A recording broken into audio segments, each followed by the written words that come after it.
अस्सलामुअलैकुम। Welcome to my channel Urdu centres voice. तमाम video updates के लिए उर्दू सेंटर्स वॉइस को सब्सक्राइब करके बेल नोटिफिकेशन को ऑन कर दें। तो आइए सुनते हैं आज की वीडियो में किसी की ज़िंदगी पर बीती एक दिल दहला देने वाली सच्ची कहानी। उन दिनों मेरे शोहर रफ़ी को एक कुशादा मकान ख़रीदने की चाहत थी। ससुर साहब के फोत होते ही जेठ और जेठानी ने वो रिहाइश का फ़रोख्त करने की ठान ली, जिसमें सब इकट्ठे रहा करते थे। बड़े भाई होने के नाते उन्होंने अपनी बात मनवा ली और मकान फ़रोख्त हो गया। जो हिस्सा मिला वो इतनी रकम थी कि हम अपना अलहदा घर खरीद सकते थे। अब मकान की तलाश एक बड़ा मसला थी। बराए फ़रोख्त मकानात तो बहुत देखे, लेकिन मौजू रिहाइशगाह का मिलना बहुत मुश्किल था। प्रॉपर्टी डीलर ने कई घर दिखाए। एक घर मेरे शोहर रफ़ी को बहुत पसंद आ गया। मुझे कहा कि तुम भी चल कर देख लो और अम्मा को भी साथ ले चलो। जब पहली बार मैं उस मकान को देखने आई तो मेरा दिल उस पर ना ठहरा। ये शहर से काफ़ी दूर था और बिल्कुल अलग थलग बना हुआ था। जितना मकान शानदार और मजबूत था, मालियत उस लिहाज से कम थी। मेरे शोहर को इस वजह से भी उसके ख़रीदने की चाह हो रही थी कि इतने पैसों में ऐसा अच्छा घर कहीं ना मिलेगा। बोले, हाँ तो अब क्या कहती हो?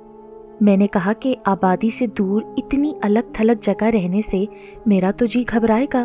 खूबसूरत होने के बावजूद कुछ हैबत सी है इसमें। बड़े बड़े कमरे, ऊंची छतें, पथरीली ठोस दीवारें, बड़ी बड़ी चौड़ी चकली सुर्खी माइल पत्थरों से बनी ये चार दीवारी। इसमें तो ये खामोश और वसीओ अरीज सहन कब्रिस्तान जैसा लग रहा है। वाह, रहने का मज़ा तो ऐसी ही अलग थलग और पुरसकून जगह में ही तो होता है।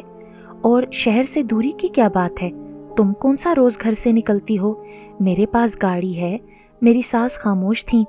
शोहर का पक्का इरादा देखकर मैं भी खामोश हो गई कि ये करते तो अपनी सी हैं और बंदूक रख देते हैं हमारे कंधे पर। मेरी सास बस इसी कदर बोली, बेटा ख़रीदने से पहले इस मकान के माजी के बारे में जान लेना, क्योंकि हर इमारत की अपनी तारीख होती है जो नए आने वाले मकीनों के मुकद्दर पर भी असरअंदाज होती है। माँ की बात का मान रखते हुए उन्होंने प्रॉपर्टी डीलर से पूछ ही लिया। प्रॉपर्टी डीलर होशियार था। बोला, साहिब ये सिर्फ मकान नहीं है, ये तो हवेली है जो कि एक अमीर कबीर हिंदू ताजिर ने अपनी रिहाइश के लिए बनवाई थी, लेकिन उस ज़माने में तामीर हुई जब आज़ादी की तहरीक ज़ोर पकड़ रही थी। उसके मालिक को यहाँ रहने का मौका बहुत कम मिला। बाद में ये किसी साहिब हैसियत घराने को जो हिजरत करके यहाँ आए थे क्लेम में मिल गया। ना जाने क्या सबब हुआ, कुछ अरसे बाद वो भी इसको फ़रोख्त करके चले गए। इसके बाद भी ये 2 बार बिक चुकी है। शायद मकानियत ज़्यादा होने के सबब लोग इसकी देखभाल करने से कतराते हैं। मैं बस इतना ही इसके बारे में जानता हूँ। इस वक्त मकान सस्ते में यूँ मिल रहा है कि मौजूदा मालिक को रुपए की ज़रूरत है। ये लोग बैरून मुल्क रिहाइश पजीर हो रहे हैं, वरना इसकी कीमत इसकी मौजूदा कीमत से दुगनी है।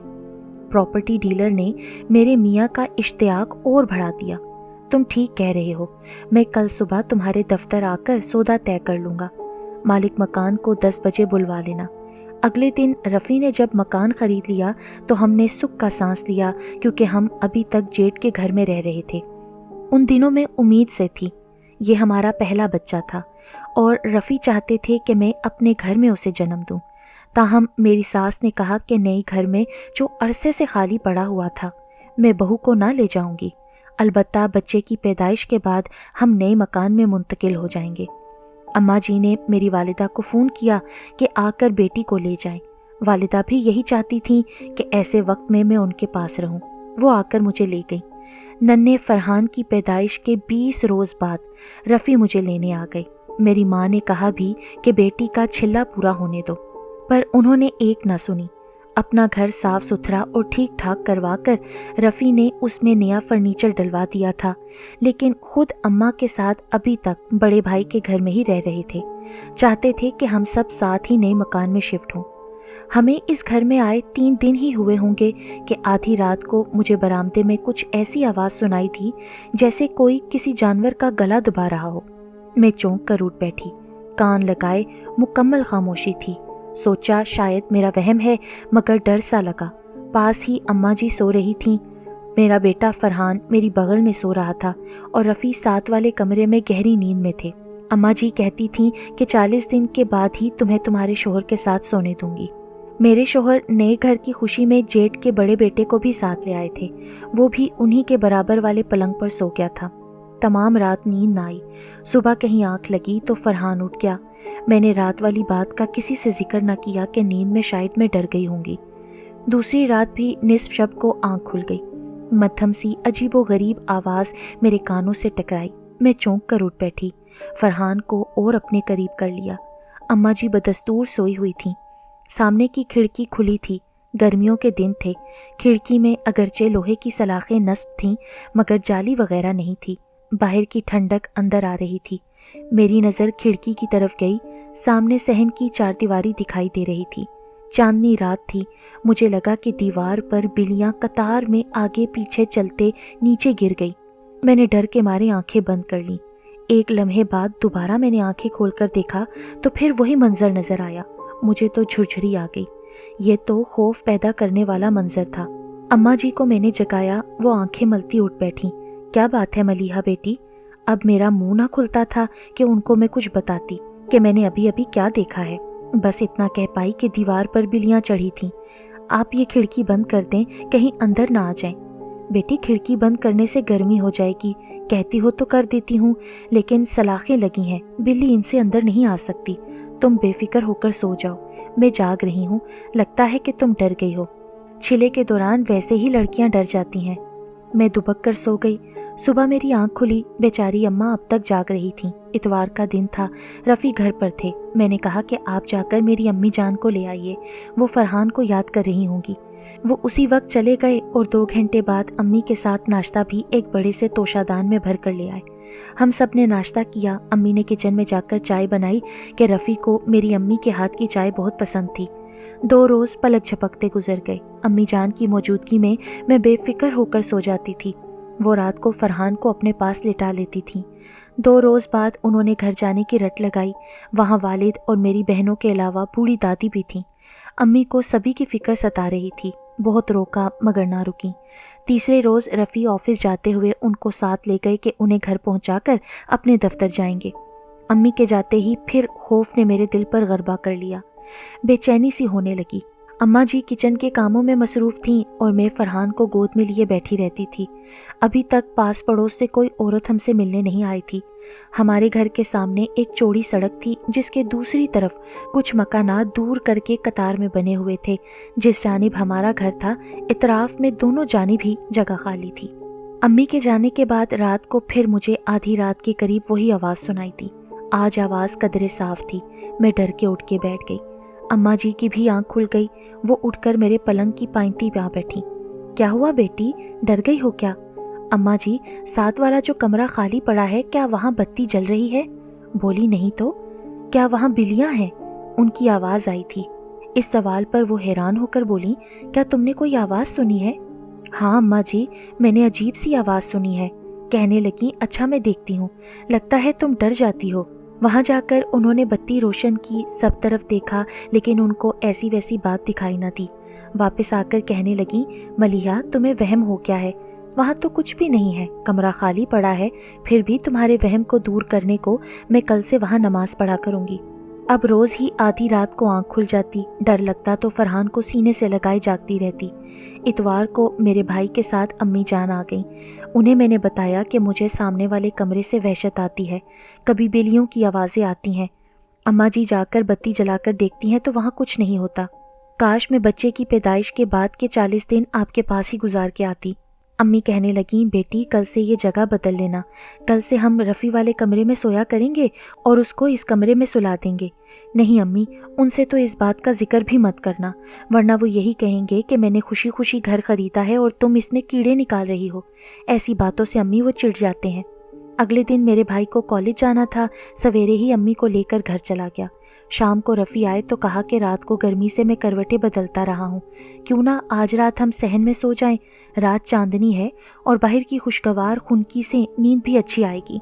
मेरी अम्मा जी ने मना किया, वो ना माने। 3 चारपाइयाँ लगवा कर बिस्तर बिछवा दिए। दरमियान वाली चारपाई पर मैं फरहान के साथ सो रही थी। रफ़ी के करीब होने की सबब आज सहन में भी खौफ महसूस न हुआ, लेकिन अम्मा जी मना करती रहीं कि रफ़ी बच्चा अभी बहुत छोटा है, अभी तो 40 दिन का भी नहीं हुआ, इसको लेकर खुले आसमान तले सोना सही नहीं है। पर मेरे शोहर रफ़ी ना माने। कहा कि अम्मा जी, एक तो आपने वहम फैला रखा है, ना जाने कौन से ज़माने की बातें करती हैं। अगर कोई डरे तो रात को मुझे जगा देना। अब एक तरफ रफ़ी की चारपाई, उसके बराबर मेरी और फिर मेरे बराबर अम्मा जी की थी। सच कहूँ तो पहली बार बेखौफी महसूस हुई कि बराबर में रफ़ी सो रहे हैं। डर लगा तो इनको जगा दूंगी। ठंडी मीठी हवा में नींद आंखों में उतरने लगी। फरहान भी सो रहा था, उसको मैंने हल्की सी चादर उड़ा दी थी। आधी रात को अचानक आंख खुली तो आसमान पर एक बड़ा सा परिंदा अपने ऊपर से गुजरते दिखा। तभी जल्दी से मैंने आंखें बंद कर लीं। आज कमरे से कोई आवाज़ ना आई तो सहन में परिंदे ने खौफजदा कर दिया। खुद को तसल्ली दी कि इस तरफ रफ़ी और दूसरी जानिब अम्मा जी सो रही हैं। कोई परिंदा होगा, रात को कुछ परिंदे उड़ते हैं तो डरने की क्या बात है। परिंदा तो गुजर गया है, यही सोचकर खुद को तसल्ली दी और सो गई। सुबह सवेरे फरहान की हल्की सी चीख पर आंख खुल गई। रफ़ी तो बेखबर सो रहे थे। अम्मा जी उठकर अंदर नमाज पढ़ने चली गई थीं। बच्चा एक चीख मारकर खामोश हो गया, जैसे कि वो नींद में शदीद डर गया हो। फरहान को उठाकर मैं कमरे में आ गई। अम्मा एक तरफ नमाज पढ़ रही थीं, मैं बिस्तर पर लेटते ही सो गई। सुबह 8 बजे अम्मा जी ने मुझे जगाया कि अब उठ जाओ, मैंने रफ़ी को नाश्ता दे दिया है, वो दफ्तर को निकल रहा है, तुम भी कुछ खा लो। फरहान रात भर नहीं कसमसाया और अभी तक सो रहा है। ये तो सुबह सवेरे अजानों के वक्त उठ जाता है। उठा था अम्मा जी, शायद नींद में डर गया था, दूध भी नहीं पिया, फिर से सो गया और तब से ही सो रहा है। देखो तो। अम्मा ने चादर हटाई, कहीं बाहर की ठंड से बुखार तो नहीं है। उन्होंने फरहान के माथे पर हाथ रखा तो कहने लगी, ये तो ठंडा यख हो रहा है मेरा बच्चा। उन्होंने उसको गोद में लिया तो मेरे बेटे का सर एक जानिब को लुढ़क गया। वो परेशान हो गई, बोली, बेटी इसे जगाओ तो, दूध दो, शायद भूख से नकाहत हो रही है, रात से दूध नहीं पिया है इसने। हाँ अम्मा जी, रात जो पीकर सोया था उसके बाद नहीं पिया और ना रोया है ये। मैंने फरहान को हिलाया जुलाया, जगाने की कोशिश की, मगर वो बेजान था। क्या जागना था उसने। मेरा दिल धक से रह गया। रफ़ी चले तो नहीं गए अम्मा, उनको रोकिए, इसे डॉक्टर के पास लिए चलते हैं, ना जाने क्या हो गया है मेरे लाल को। रफ़ी गाड़ी स्टार्ट कर रहे थे, अम्मा दौड़ी और उनको रोका। वो जल्दी से अंदर आ गए, बच्चे को देखा और गोद में भर लिया। बोले कि आप दोनों गाड़ी में बैठिए। डॉक्टर ने फरहान के कुर्ते के बटन खोले और चेक करने लगा। उसने कहा, मुझे अफसोस है, आपका बच्चा कुछ घंटे कबल आखिरी सांस ले चुका है। आप बताएं, आपके बेटे के गले पर ये जख्म का निशान कैसा है? इसको ये चोट कैसी लगी, क्या आप बता सकते हैं? अम्मा, मैं और मेरे शोहर रफ़ी हम सब परेशान हो गए कि जख्म कैसा। जब हमने फरहान के गले की तरफ देखा तो उसके गले पर वाकई अजीबो गरीब किसी जख्म का निशान था। डॉक्टर साहब, हमें नहीं पता कि ये जख्म कैसे आया है। रफ़ी ने कहा, क्योंकि मैं तो सख्ते में आ चुकी थी, मेरे अंदर तो किसी सवाल जवाब की हिम्मत नहीं थी। खैर, हम सबको घर ले जाने के बजाय वो हमें अम्मी जान के घर ले आए। मेरा बच्चा तो हमसे बहुत दूर जा चुका था। उसके जनाजे के बाद मैंने दोबारा अपने उस नए घर में कभी कदम न रखा। आज तक ये बात समझ में नहीं आई कि फरहान को क्या हुआ था।